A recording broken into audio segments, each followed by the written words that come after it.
Good afternoon, everyone. Thank you for joining us today. We're here with WSU Director of Athletics, Ann McCoy, to discuss the change in leadership for Cougar football. We're going to start with a brief opening statement from Ann. Then we'll take questions from those online. If you have a question, please raise your hand and we'll call on you. We'll go one question at a time and then we'll get back around if there's a follow-up needed. So Ann, go ahead and start and we'll go from there. Great. Thanks so much, Bill. Good afternoon, everyone, and thank you so much for your time and joining us. I'd also like to offer my thanks in allowing us a little time to do this in the afternoon instead of this morning. It's just really important for us to prioritize meeting with the team and getting things settled here at Washington State University, and then be in a better position to visit with everybody this afternoon and hopefully be able to answer everyone's questions as thoroughly and openly as possible. I would like to say, a lot of what we're experiencing right now feels a lot like kind of the new world of college athletics and football. And I think it's easy to get sucked into all of the changes and everything that we've had happen in the last, we'll just say week or two, on top of, the last year or two. But I have just been reminded time and time again in meeting with our current players, and coaches that are still here and hearing from so many of our former players and former coaches. It just reminds me what an amazing place Washington State University is.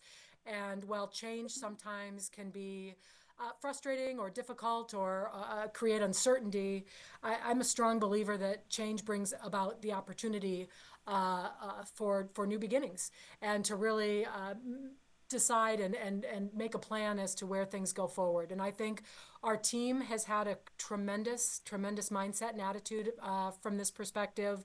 And so do I.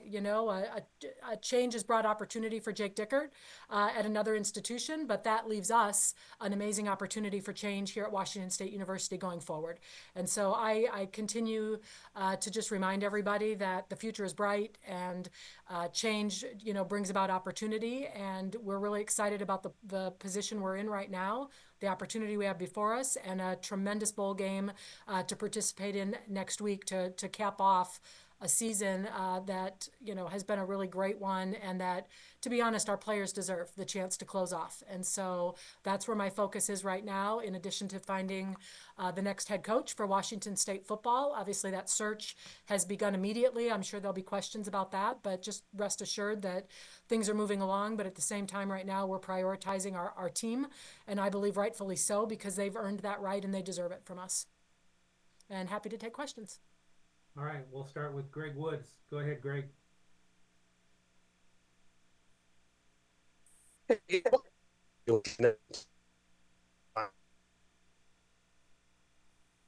we're having some audio problems, so we'll come back to you.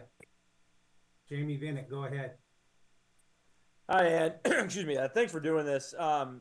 Just right off the bat, was there a chance did you guys have a chance to give a counter offer to Jake, or did he just accept that first offer? We've had a lot of ongoing conversations throughout the season, as you would expect, just talking about, the future here and, visiting with both Jake and his representation relative to his contract. And I think, to be honest, I think Jake felt good about the place we would have been in going forward, but I think it was more about the opportunity that he chose to take, as opposed to, kind of what was here. So it really wasn't a situation where there was a counteroffer or any uncertainty as to our position here, because my philosophy has always been to be pretty open and honest and transparent about just where things are at. And so I think Jake had a good sense of, where Washington State University stood relative to his future here and, wanting to continue to build a partnership. But at some point, people reach those professional crossroads where they feel like it's maybe not so much about the opportunity they're leaving, but the one they have the opportunity to go to. All right, next up, Dave Bowling. Go ahead, Dave. Can you hear me? Can you hear me? Hello? You can hear me? Yes. Okay, thank you. You mentioned this being one of the realities of contemporary college athletics. It hurts people, though. You develop a relationship, fans, all that they went through to try to keep people. Would you have anything you could suggest to fans on how to deal with this sort of thing, the loss. Yeah, no, I agree. I mean, I feel it, to be honest. I mean, I've, been a Coug for almost 24 years, and the way things are now versus what they were like when I first got here, you weren't wondering if your team was coming back, or you weren't wondering about the timing of all of the transitions. Certainly coaches, may leave, but I think that our situation probably highlights the need for there to be some changes relative to the timing. I feel for these players and the guys that have put so much into this team, to feel like, what just happened, this last week or two. And I think it's not so much about, what we're able to do at any school, not just Washington State, but just being at peace with knowing that, you make your best effort to do what you can to provide the best situation. But at the end of the day, people are going to make decisions that, as hard as it is, you can't take personally. At some point, it's not about Washington State University. It's about what's important for each individual student athlete or coach, and what they choose to do and what they, choose to see as their future. So I think it becomes to be honest, a sad place if we stop trying and believing because we might get hurt. Because I feel it. I mean, I do. I feel the hurt. I know a lot of our fans, I know a lot of our players, our staff, our community feel that hurt. But at the end of the day, we can only do so much, and be responsible for what we can be responsible for, and continue to do that. And at the end of the day, understand people are going to make decisions that we can't take personally, because at the end of the day, if we take it too personally, then we just stop having those relationships, believing and trying. And that's unacceptable to me. Next up, Sam Taylor. Go ahead, Sam. And as you were talking about, obviously, the reality is 20 players to the transfer portal, a lot of the coaching staff gone. Is this just the new reality for WSU, or what is your vision for what WSU can be, and how do you plan to forge a future for WSU in this new college landscape? Yeah, I mean, I guess I would offer up that it's not just Washington State University. I mean, we're seeing this at a lot of institutions and ebbs and flows. I mean, a lot of schools lost a ton of players in the portal last year, and we were fortunate that we didn't. This year, we've got a good number in the portal, but, maybe the school last year that did doesn't this year. So I think it's everywhere. It's not Washington State University. I think many programs are going through this. And so what's important to me going forward is to really keep my eyes on what is best for Washington State University, and making it the best place for the right person to be, the place that we're the right fit for. And Washington State has always had that niche. I mean, we've always recruited players that, maybe see themselves in, a smaller community versus a larger city, or, that has, a priority on world-class student athlete experience, and not just the wins and losses, or whatever it might be. So I think we've always kind of forged our path, and we need to know that that's continuing to be important going forward. But I don't think it's only Washington State University. I think it's the reality everywhere. And I think it's a lot like we've talked about with conference realignment, is in a lot of cases, it's just a matter of when people are going to go through this, not if. And in some cases, Washington State, gets to be the pioneers in some of this. Next up, Kyle Bonagera.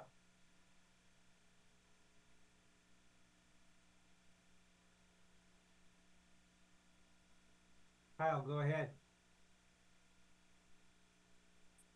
Yeah, I think I'm unmuted now. Can you hear me now, Ian?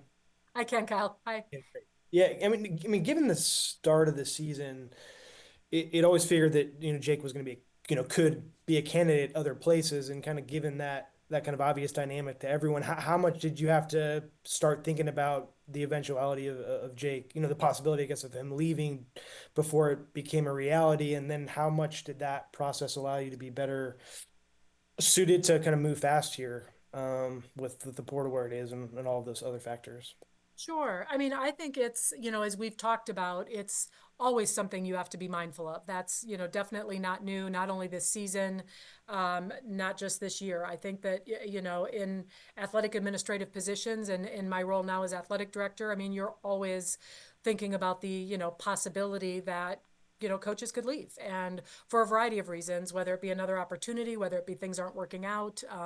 So I think it's a fine balance, quite frankly, of being, mindful of the situation you're currently in and not getting too far ahead of yourself as far as, replacements, but also, certainly being prepared and knowing the candidates that are out there. And again, I think it's always an opportunity to determine, what's the best fit going forward, knowing what we know now. I mean, certainly things are very different just nationally in college football than when Jake Dickert was hired here. And so looking at that and looking forward, I think it's imperative. You can't ever be caught, without a plan. And I think it's, it's going to be very important that we evaluate the need for speed, but also to be thorough and mindful of candidates that, are attractive to us that may or may not still be, coaching for their institutions. So yeah, so I would say prepared, always aware of the possibility, but certainly, not acting like Jake was out the door before he actually submitted a resignation. Greg Wood, let's try it again. Go ahead. Okay, and can you hear me now?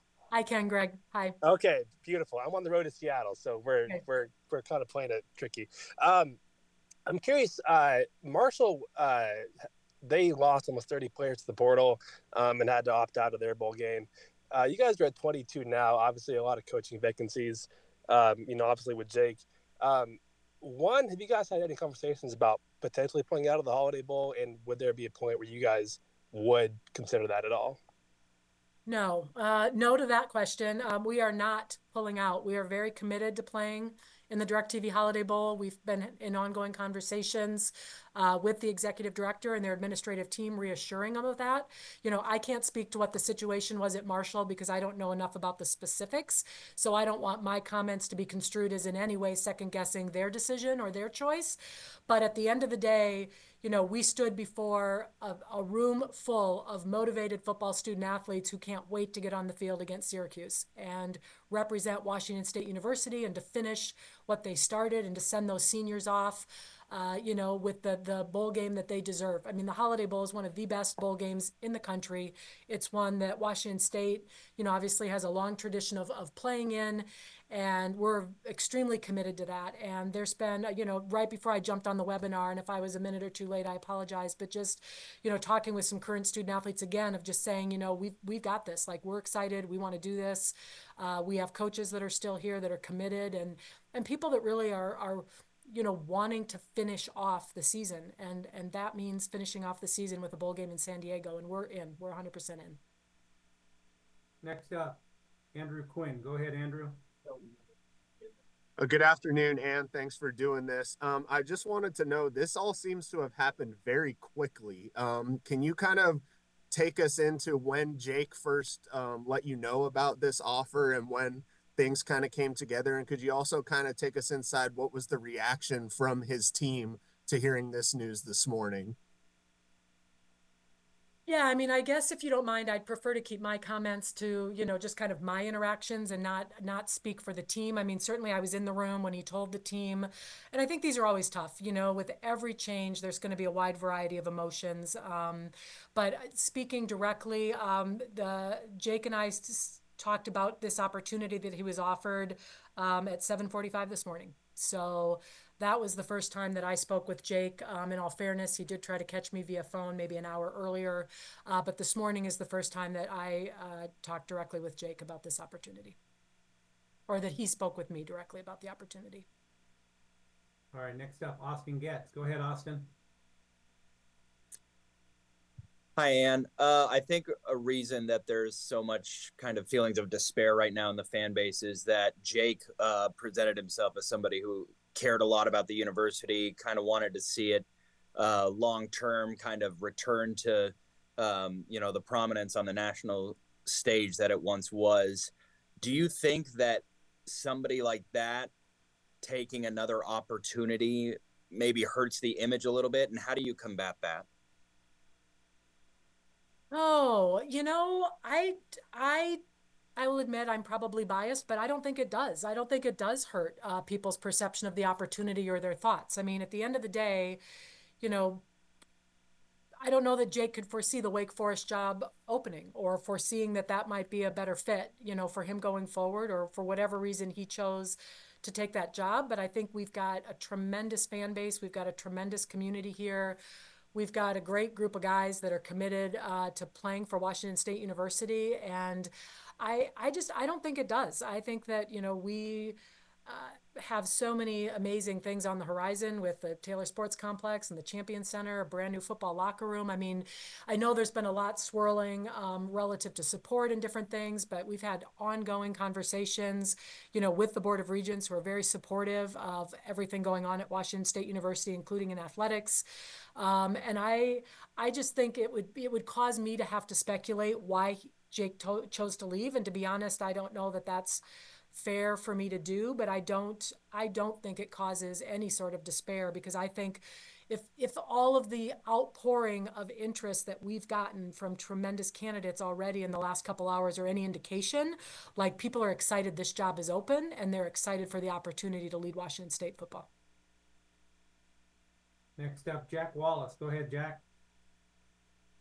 Hello. Thank you again for hosting all this. I was just curious, in your opinion, in what you see out of what really makes a Coug, what do you think is the number one most important factor when you're looking for someone to lead this program next? Oh, boy.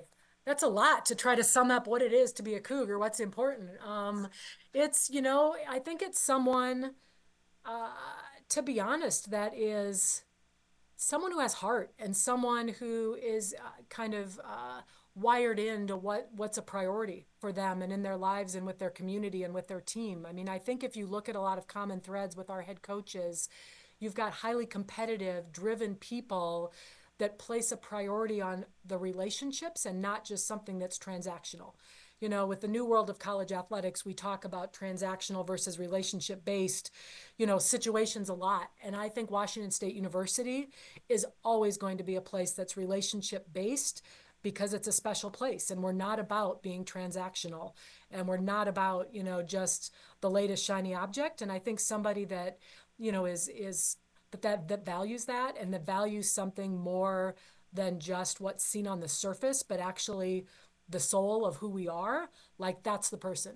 That's the person we want. Those are the people that have been at Washington State that have been so successful, whether it be student athletes, faculty, staff, students, whomever it might be, and to be honest, people that don't shy away from things that are difficult and tough. This is not for the faint of heart, but so it has to be something that people believe in, are willing to invest in, and that doesn't scare them. And so I think, somebody that has those qualities, and obviously in this particular case is a heck of a football coach, we've got our person. All right, next, Thank you. Jason Puckett. Go ahead, Jason.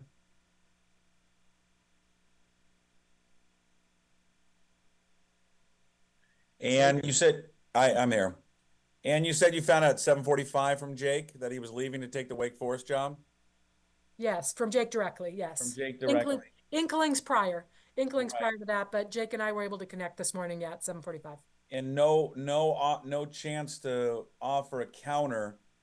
Do you in a way feel betrayed, and the university and the athletic department betrayed by Jake? I think at the end of the day, Jake Dickert was our football coach until he took an opportunity somewhere else. And we have a lot to be, I think, appreciative of a lot of work that was done.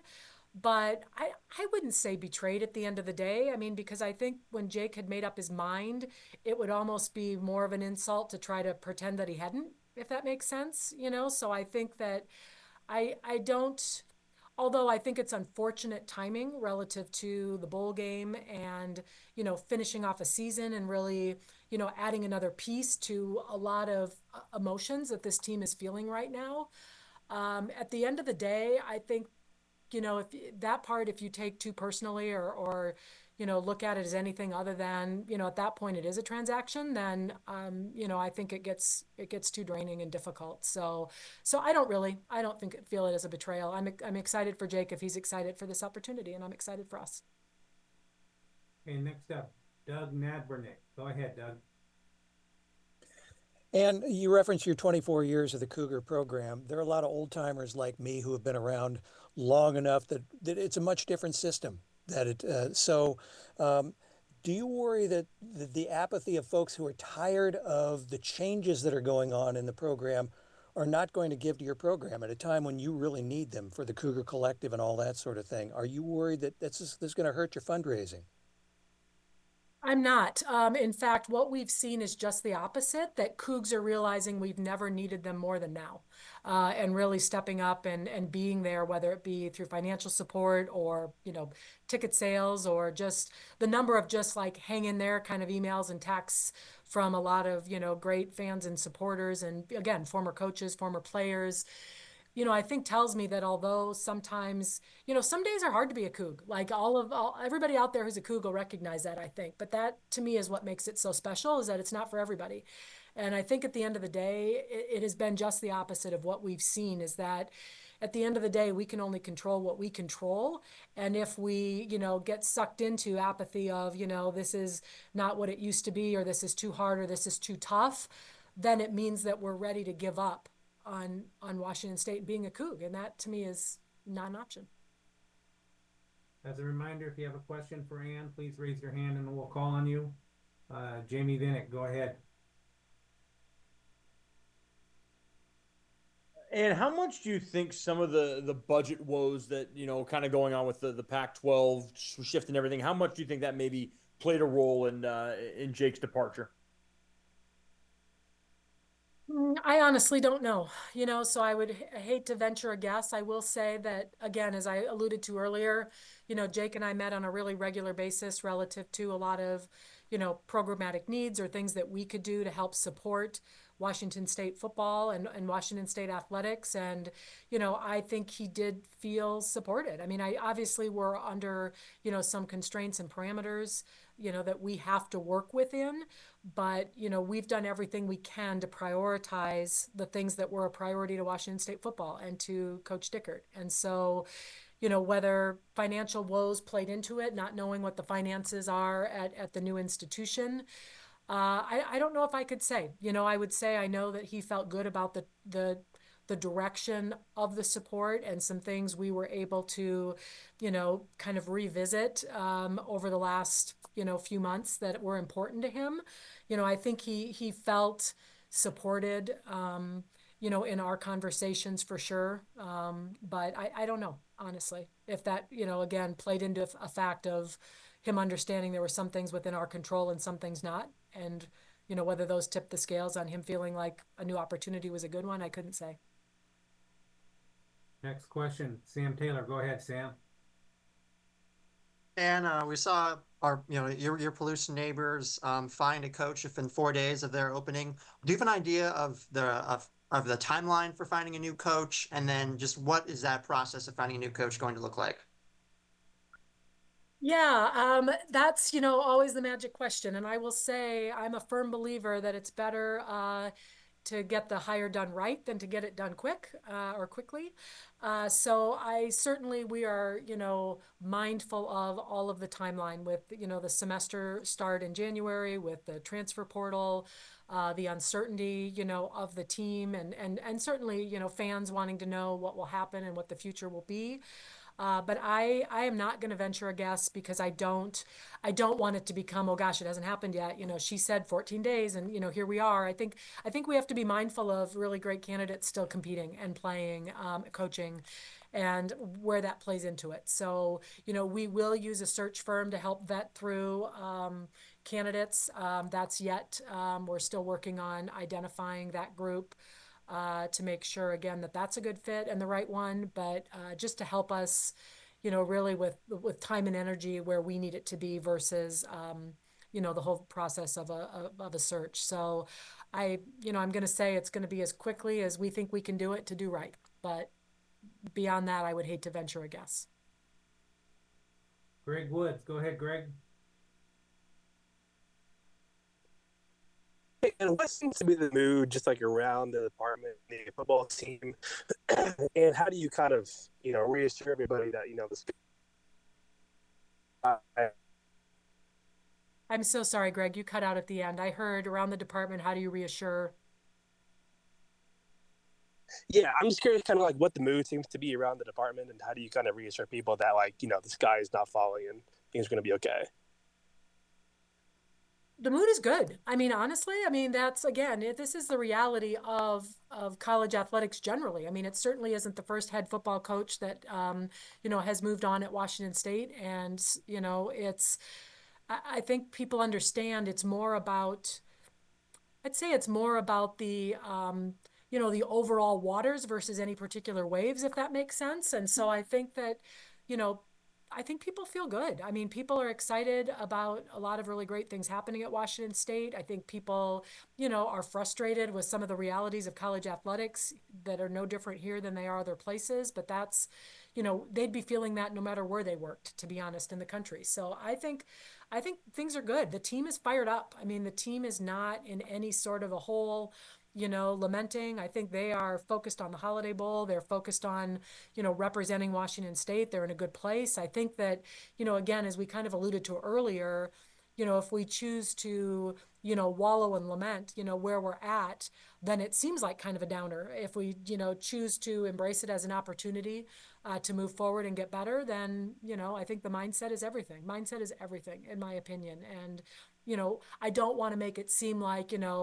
oh, people aren't, aware of some of the challenges, but I also think people aren't, you know, uh, frightened of them or running away from them. So it's people are good. I mean, we've had a great fall. We're having a great winter in a lot of our programs. People are about ready to either go to San Diego or spend some time with family and friends for the holidays. We've got a new year coming. Things are good. Next up, Austin Getz. Go ahead, Austin. And we've heard from multiple people around college football, including Jake himself, that he thinks that some of the issues more regarding the transfer portal and all those kind of things could be fixed with some guardrails in place.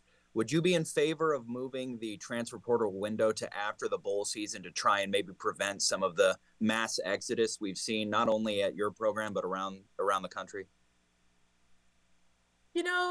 I really would be in favor of, an evaluation of moving the window because I think I, I think everybody's still trying to find the perfect, kind of sweet spot of timing, but also, protecting student athletes, rights and ability to transfer if they choose to, but also, we think about the students that are leaving and the players that have left, but the timing also throws the players that are choosing not to leave or the ones that are trying to finish off their semester academically or, bowl season coming up. I just think the timing is really tough all the way around, to be honest, when we talk about student athlete welfare and, everything else that we're trying to balance. I do think the window is at a really tough time of year for people.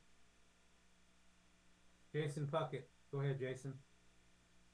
And was there ever a discussion with Jake during the season about a contract extension from you and the Board of Regents? And if there was not, why not? No, Jake and I definitely talked about that. Both Jake and I directly, Jake and his sports supervisor, and then also myself and his representation. So absolutely.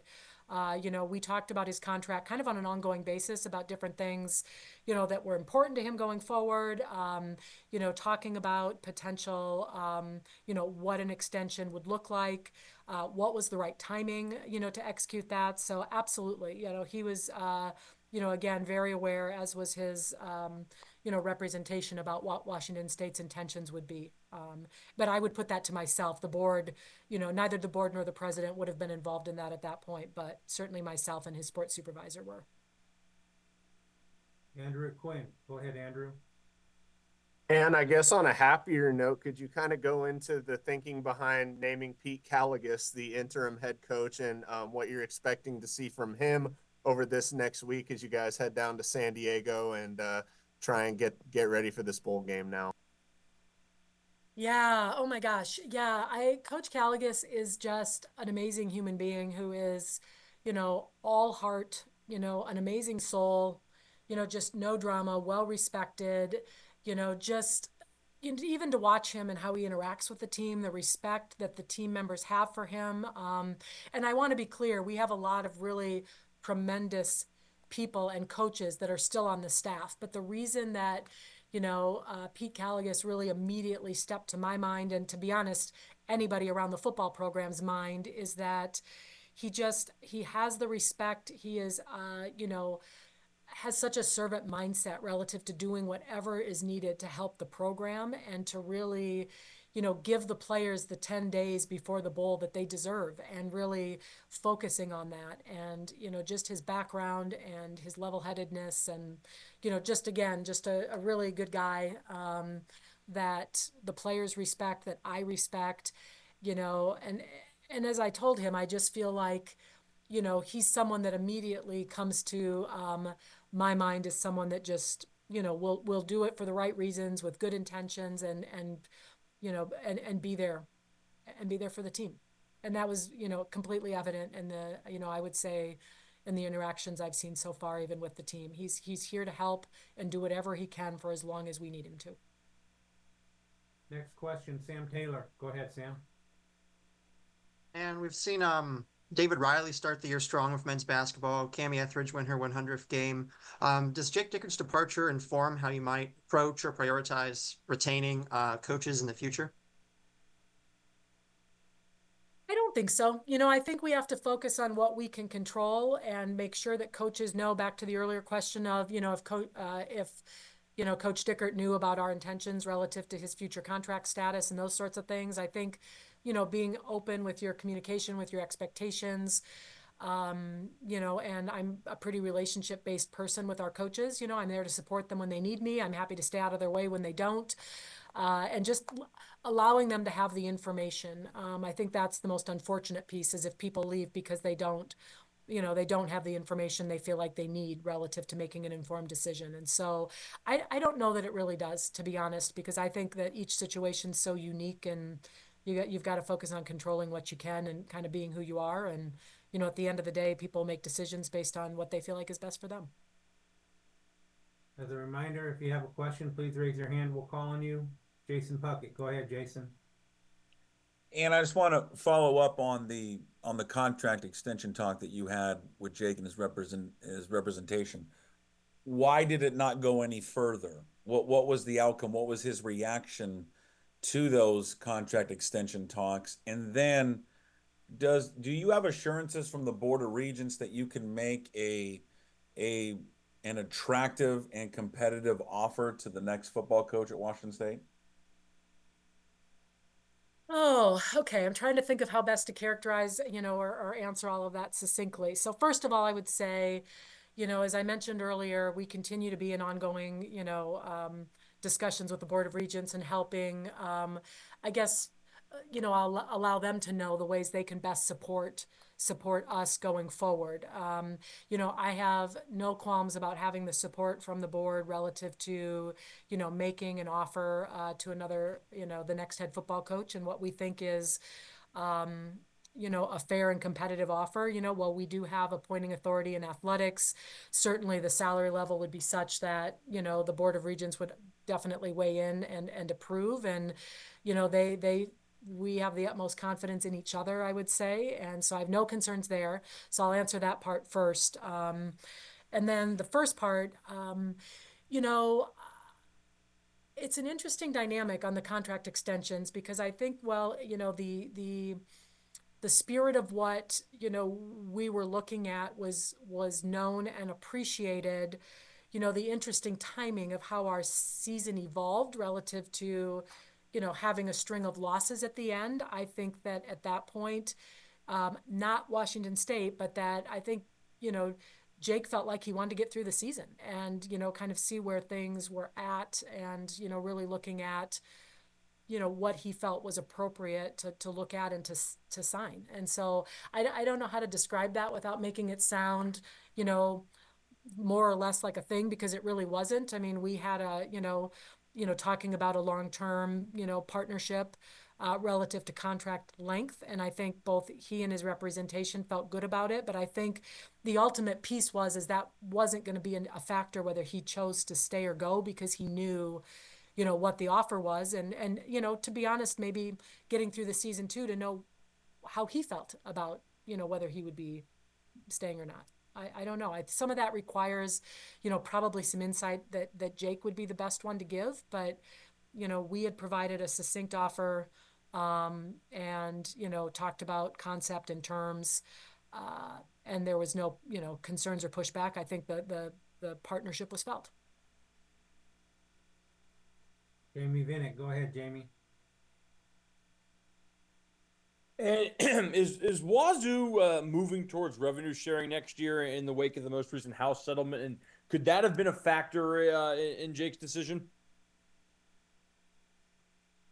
You know, again, I mean, that would be something you would have to ask him. I mean, it certainly is, you know, a factor as we look at, you know, our budget and really prioritizing, you know, where our resources are going. But I would say we've, you know, been looking at, you know, scholarship pools, so to speak, so that, you know, each coach can decide whether, you know, revenue sharing or NIL is important, whether Alston's important, whether it's more full scholarships or partial scholarships or whatever it might be. And I would say that football felt really good about, you know, where they were at and, you know, the resources they had to work with. But I think we're like a lot of other schools still sorting out, you know, where our place is in all of that and how that looks. So, you know, I think there will be, certainly we will be in the market of doing financial, you know, considerations that are beyond just what a typical scholarship has been in the past, you know, but it could be. But you would have to ask him. All right, Sam Taylor, another one. Go ahead, Sam. And I'm curious, what have your conversations been like with current players, former players, current staff members, just any conversations you've had today in the wake of the news, and what are their reactions, and how are you intending to involve them in the future of the football program? Yeah, boy, with all the different pieces, I mean, I would say, again, all of the reach outs have been extremely positive. You know, the interesting thing is where I know a lot of the focus is about Jake Dickert leaving, but really almost all of the feedback has been about the future and the present day, you know, of Washington State football. And it's interesting how, you know, again, it's not for a lack of appreciation for what's been done, but, you know, people move on pretty quickly relative to focusing on the task at hand. And so I would say the current players that are here and we've met with them as an entire group. I've had some individually come in the office, and we'll meet with the leadership council later today after they've had a chance to kind of talk as a team. But they are extremely motivated for this bowl game and extremely motivated for their teammates. And that's not to say others won't be in the portal or that others won't, you know, look to transfer or look to stay after the bowl game. But I've really been impressed at how they've been trying to compartmentalize what they view as the job at hand, which is finishing off this season strong. And so really impressed and appreciative. And, you know, there've been a lot of like, you know, we've got this, you know, don't worry, you know, we're good, you know, et cetera, et cetera. And much more I would share. I'd be afraid I'd, you know, let the cat out of the bag competitively relative to our opponent, but they're fired up. They're ready to go. You know, former players, same thing, you know, that this is an amazing place. I know that you guys will get a great coach coming in. You know, so very optimistic, very, you know, task at hand. You know, what can we do to help? But it's been extremely positive. And again, you know, former coaches, you know, both head and assistant reaching out to offer up help or, you know, thoughts or whatever it might be, former players. It's been really terrific, honestly. And again, as much as, you know, the question earlier about, you know, kind of the, you know, that it'd be easy to get sucked into feeling like, oh, you know, the despair. Again, it's the reaction has been completely the opposite with people closest to the program. And so I feel that like the people that, you know, maybe are just, you know, a half a step removed and they be feeling like, you know, they are frustrated or they are disappointed. You know, I just want you to know, like the people that are in the program or the people that have gone through the program are excited for the future. Okay, we have time for one or two more. If you have a question, please raise your hand and we'll call on you. Seeing none, I think Sam Taylor. Go ahead, Sam. Thanks, Bill. So Ann, one more, just in this moment, obviously there's a lot of chaos, a lot of things happening, a lot of responsibilities that you have. Who are you talking to? Who are you depending on? And is there anyone you can, or anything you can depend on to guide you through this? And basically, what has your support system been like and your vision for the future and who's helped inform that?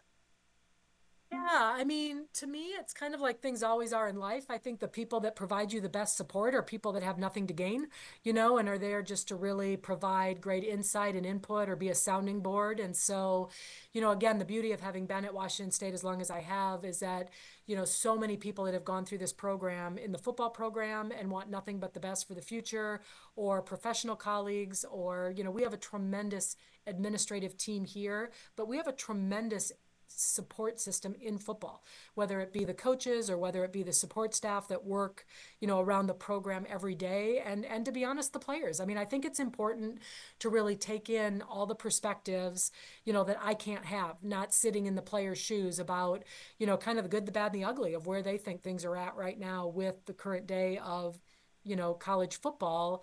But then people that know Washington State, and I'm a firm believer that it's, at the end of the day, there's many people's input that's important, but at the end of the day, it's input, that you have to be able to sort through and then make a good decision based on the input you have. And so there are a lot of people, to be honest, and everybody's input I value only because if they take the time to reach out, they care. And I think that that's important right now. I think it's important to remember that we have a lot of people that care about Washington State and want nothing but the best for us. All right, final question, Jamie Vinnick. Go ahead, Jamie. And do you have a kind of a salary range you'll be planning for the next head coach? I'd be happy to provide that once we nail that down. We're still reviewing that and looking at that. And it's partially, if it were just the head coach salary, it'd be one thing, but really evaluating where we want to be at with our entire salary pool relative, quite frankly, to some of the other questions that were asked relative to where our resources will go. So happy to provide that once we've had a chance, to nail that down a little more. So right now, I don't feel like I have a good enough answer because, at this point, there's so many more pieces that'll go into it than ever typically would. All right, Ann, thank you so much for your time today, everyone. Thank you for joining us. And that'll conclude today's webinar. Thanks for everybody's time. Go Cougs.